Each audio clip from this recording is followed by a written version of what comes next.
เหมือนวิถีชีวิตชาวบ้านเนาะตำข้าวบรรยากาศยามแลงเฮ็ดเวียกหัวเวียกเฮือนอยู่ต่างประเทศเพิ่นเฮ็ดอันสงครามกัน วุ่นวายเนาะสงครามญาติน้ำมันกันเงินเฟ้อคำแพงน้ำมันแพงหาอยู่หากินวุ่นวายลำบากแต่ว่าพี่น้องชนเผ่ากะมุเฮาอยู่ดอยอย่างใช้ชีวิตแบบโอ้สงบสุขง่ายๆบ่วุ่นวายคือคนในเมืองเด้บ่แข่งขันกันไปญาติกันซื้อน้ำมัน เจ้าเคยไปญาติซื้อน้ำมันบ่เคยอ่ะค่อยเคย2-3 เทื่อ ไปรอท่าใส่น้ำมันเป็นชั่วโมงเนาะทำสาบานเป็นว่าบ่เคยไปจักเทื่อเนาะไปรอคิวซื้อน้ำมันนะอยู่ในเมืองนี่โอ้เฮ็ดสงครามโลกกันละ แต่ว่าอยู่เขตดอยยังใส่ชีวิตแบบง่ายๆเนาะนี่ก็เป็นตำข้าว2 ชั่วโมงพุ่นนี่เราว่าจริงแล้วนะถ้าว่าเป็นเป่าบ่หรือว่าลายเป่าเพิ่นก็เอาไปซี่เนาะแต่ว่าน้อยเดียวจังนี้เพิ่นก็ตำเอา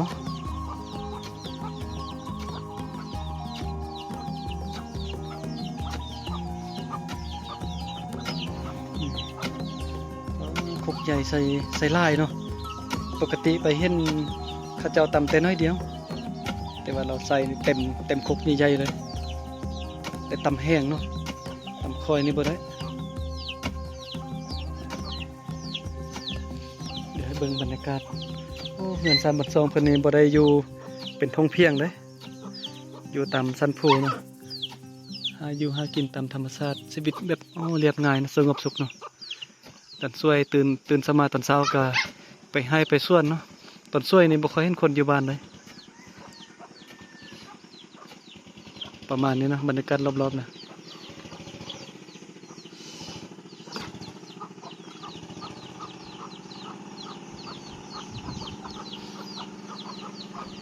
ต่ำทุกมือบ่จะต่ำเข้านะ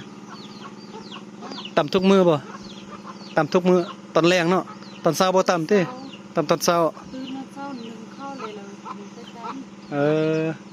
ตำตอนเช้าได้ตอนแรงเลยเนาะตอนช่วยไปให้ไปส่วนโอ้ถือว่าตื่นแต่เช้านึ่งข้าวคั่วกินตำข้าวแล้วก็ตอนช่วยก็ไปให้ไปส่วนกลับมาจากให้จากส่วนตอนแรงก็เก็บฟืนเนาะเก็บผักข้างนอกเอาฟืนมากลับบ้านเฮ็ดเวียกเวียกเฮือนแล้วก็ตำข้าวตักน้ำประมาณนี้เนาะชีวิตยังเรียบง่ายแบบดังเดิมอยู่เนาะอันนี้เพิ่นก็ไปตักน้ำ ไก่บ่บนเจ้าตักน้ำนะไก่บ่อยู่หม้อเลยเต้เป็นลูกเต้นั่นน่ะเหือนอยู่ใส่เหือนนี่ไก่บ่เทิงนี่เต้ไปนำเอื้อยแล้วกันมึงวิธีชีวิตชาวบ้านเนาะชีวิตเรียบง่ายๆให้อยู่หากินตามธรรมชาติเบาหลังก็มักเลยกันใช้ชีวิตแบบนี้นะเพราะว่าบ่ได้วุ่นวายมีหยังเนาะไปซื้อน้ำมันก็ยังบ่ได้ไปญาติกันซื้อนะโอ้เหือนตั้งอยู่จอมดอยแล้วนะเหือนเนาะอยู่จอมภูแบบนี้เลยโอ้เป็นเดินในฝั่งนี่นะ